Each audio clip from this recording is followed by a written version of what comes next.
Yesterday, I was scrolling Twitter and Herman Cain was trending for some reason. And one of the posts was a flashback to what he posted on Twitter. Masks will not be mandatory for the event, which will be attended by President Trump. People are fed up. And this is harkening back to the Panini when the Trump coalition and the MAGAs and all the red hats were like really anti mask and pro meeting up in public spaces while we have a whole pandemic flourishing. So this was Herman Cain. And so here's Herman Cain with his other Black Trump supporters, and they seemingly were sequestered from the other MAGA people, but they were all at this pep talkie in the midst of this pandemic. So this is why Herman Cain was trending yesterday. It's because 4 years ago during the Panini, Trump was doing this little interview explaining why he was still doing these pep talkies while all of these people were expiring from COVID-19. Coronavirus cases are rising in 22 states, including Oklahoma, where you plan to hold a big rally this week. Aren't you worried about people getting sick? No, because if you look, the numbers are very minuscule compared to what it was. It's dying out. By the way, we're doing very well in vaccines and therapeutics also. I think there's going to be some big announcements on that in the not too distant future. But no, we're not concerned. Actually, Oklahoma has had a very low rate, relatively speaking. It is a little spike, a small spike for a specific reason. But no, we had over 1 million people apply. They have people. Coronavirus cases are rising in. So a couple of the tweets regarding Herman Cain. Herman Cain is just a friendly reminder that when we say Trump supporters will literally expire for him, we aren't exaggerating. And we literally saw so many people go to jail and commit crimes when Trump lost the election. So we know that these stands, these ultra stands, are willing to lay down their life for this man. They literally see him as some kind of demigod. John Davis says, it's not like there are a lot of people willing to pull them out the fire they insist on jumping into. We're just trying to make sure they don't drag us along. And GP says, thanks to his family members, the eternal power of tweeting beyond the grave. Back in 2021, Trump staffers admitted that they were responsible for Herman Cain expiring. This was a post in Business Insider. We deleted Herman Cain. Trump staffers say they blamed themselves for Cain's COVID-19 death after he attended the Tulsa rally. When the news hit that former Republican presidential candidate Herman Cain died of COVID-19 a month after he attended then President Donald Trump's rally in Tulsa last summer, many of the president's campaign staffers blamed themselves for his death, according to a new book. We deleted Herman Cain, one senior Trump staffer reportedly told ABC News reporter Will Staken, who also attended the Tulsa event June 20, 2020. Dang, that's a date to remember. That's according to an excerpt of ABC News chief Washington correspondent Jonathan Karl's forthcoming book, Betrayal, the Final Act of the Trump Show, published in Vanity Fair on Thursday. The book is slated to come out November 16th. The Trump campaign flew in Cain, a prominent Republican who co-chaired the coalition Black Voices for Trump, to attend the Tulsa rally last year. According to the book, he, along with many other attendees, were photographed at the indoor event without masks. Local public health officials warned that large indoor rally could turn into a super spreader event as the pandemic still raged in Oklahoma, but Trump, fixated on his 2020 reelection, ignored the warnings. Soon the news broke that 6 Trump campaign staffers in Tulsa tested positive for the virus. The actual number was 8 staffers, according to the book. And here is the Cain gang tweeting out pictures of the colored coalition who was at this indoor pep talkie during a pandemic. And y'all remember this dude, Terrence K. Williams? I wonder where he is. He was so happy to be shucking and jiving for Trump. And I really wonder where he is. I haven't looked into him, though. I just kind of got tired of his face during the whole Trump presidency. So this next story is triggering and is quite sad. This woman right here, Dr. Samantha Batten Woolery, she was deleted by her ex-husband, and her daughter set up a GoFundMe. So here's the GoFundMe. It looks like the daughter did raise the money that she needed to honor her mother's memory. And this is what she wrote in the GoFundMe. It is with a heavy heart that I share the news of the passing of my beloved mother, Dr. Samantha Batten Woolery. She was a wonderful person who touched the lives of everyone she met with her kindness, generosity, and unwavering love. She was brutally taken out the night of June 15th in her home in Marietta, Georgia. As my family and I navigate through this difficult time, we are faced with the unexpected cost of her funeral service. We want to give her the beautiful and dignified farewell she deserves, and we are reaching out to our community for support. I have set up this GoFundMe campaign to help cover the expenses of her funeral and burial service. Any contribution, no matter how small, will make a significant difference and help us honor her memory in the way she truly deserves. I'm glad that the community reached out and this woman was able to get to her goal and then some for her mother. Her mother must have made a big impact on her community's lives. And this is the man that extinguished her fire, her flame. This is the article. Ex-husband charged with the unaliving of Morehouse School of Medicine surgical resident. The former husband of a Morehouse School of Medicine surgical resident is facing unaliving charges in connection to an apparent deadly poking that happened on Sunday, according to the Marietta Police Department. Mickey Anthony Woolery, 49, is facing several charges stemming from the death of Samantha Woolery after he was taken into custody in Camel, Indiana. He was charged with felony unaliving, malice unaliving, aggravated assault, aggravated battery, and possession of a weapon during the commission of a crime. So he is in custody, and that is good. But it's terrible that he had to extinguish this woman's flame. I do not believe that there was a motive in this article, and that's neither here nor there. It's just showing how these people are, and how it's challenging for them to walk away when a relationship sputters and fails. So, this Twitter thread is speaking to medical misogyny and how women's issues really aren't thoroughly investigated, our physical ailments. And I'm going to read this thread, this quote from the Echo, but then I am going to read Girl Fietti, the Twitter thread that prompted her to make this comment. She says, it's because weight loss advice is based on studies conducted on men, not women. Weight loss hasn't ever been studied in women on any large scale because the minor research that has been done all leads to the same key point: hormones. As soon as female hormones come up in a study, they rarely continue researching.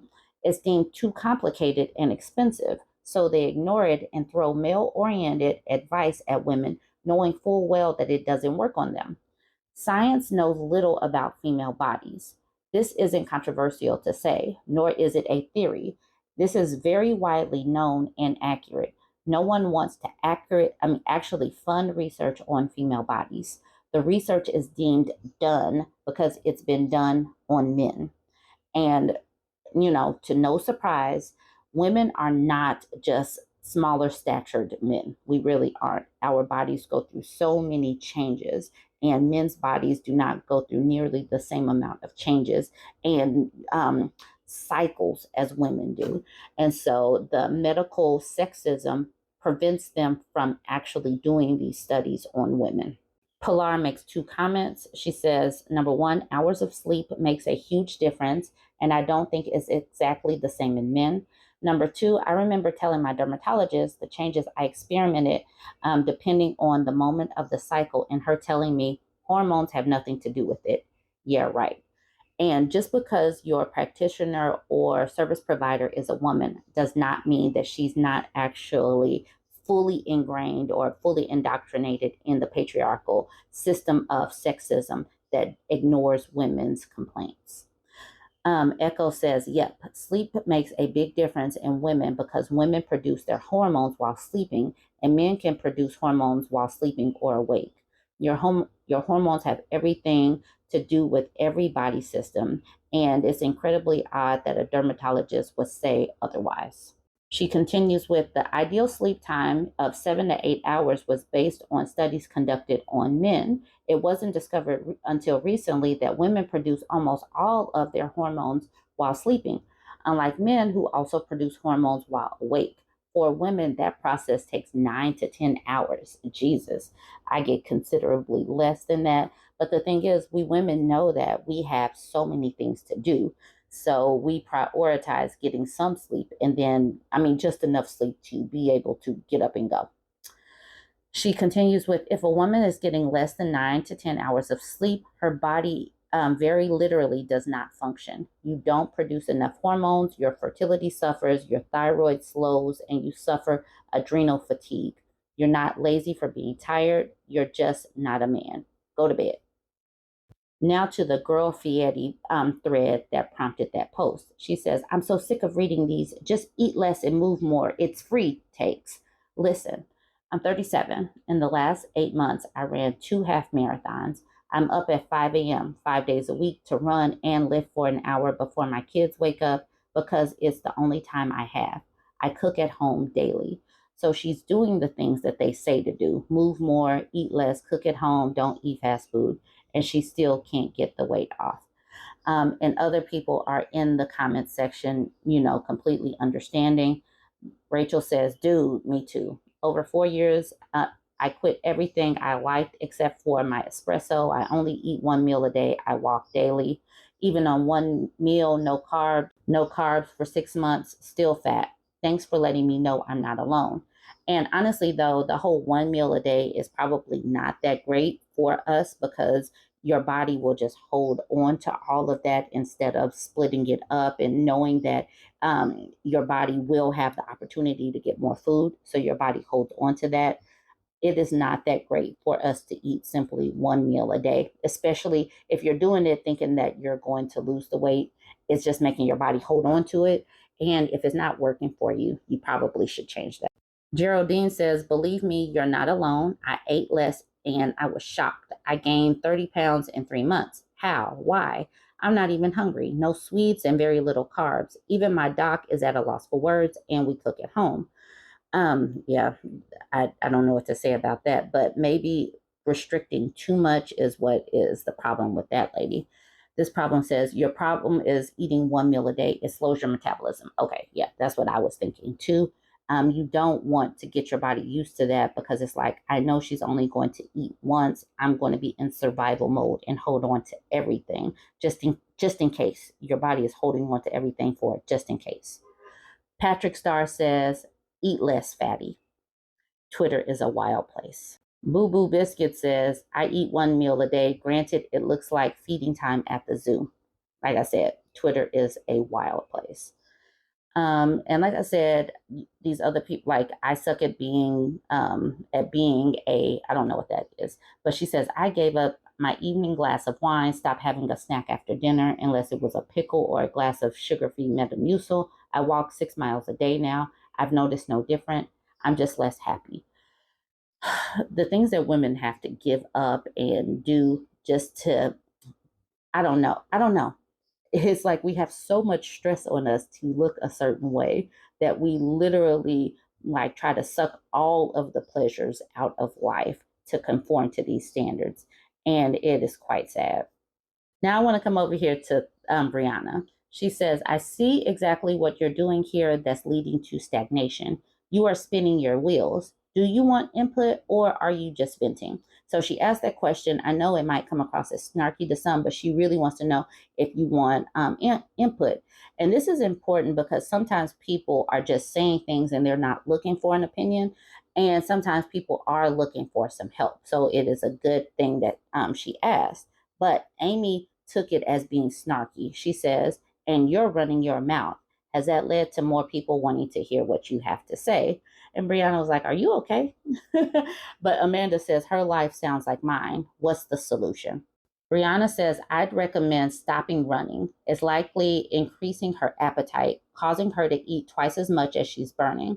If she doesn't want to track food, the easiest way to measure, we need to get her appetite regulated via lower catecholamines, and possibly targets amino acids. Most women who struggle overeat dietary fat and starch, so I'd be mindful of that. IF, or intermittent fasting, is not suitable for women due to the way our bodies perceive stress. I'd suggest resistance training 4 times a week and walking 15 to 20,000 steps on the other days. She should also focus on low level movement with her children to improve her quality of life. Next, I'd address the psychological aspect because there seems to be many limiting beliefs and a sort of learned helplessness here. There is nothing shameful about being in this position. One must be mentally prepared to push back against those who want to keep them stagnant for comfort. We see many in here in the comments rallying on her when she's essentially drowning here. Why? Because they rather tell her pretty little lies and be perceived as virtuous. Those types of friends will cost you your life. Also, I'd work on her self love and body appreciation. She appears to hate her body and is trying to force it into submission. True adherence comes from loving the vessel she has been given and treating it kindly. Dieting can be done efficiently and healthfully, coming from a place of love and acceptance. This is an amazing tweet, and hopefully, people can take a lot from it. Our bodies should be here for a purpose. We should be able to age gracefully and just have some enjoyment with some things. Those comments where people were talking about how much they have given up, like literally, if you can't have a glass of wine or some dessert periodically, then what is life really? You might be the perfect size, but you're giving up everything. That isn't cool. And like I said, take this advice with a grain of thought. Just think that you are put here to enjoy life, not to restrict every single thing. Jump in the comments. Let me know what you think about this one. Don't forget to like, comment, and share.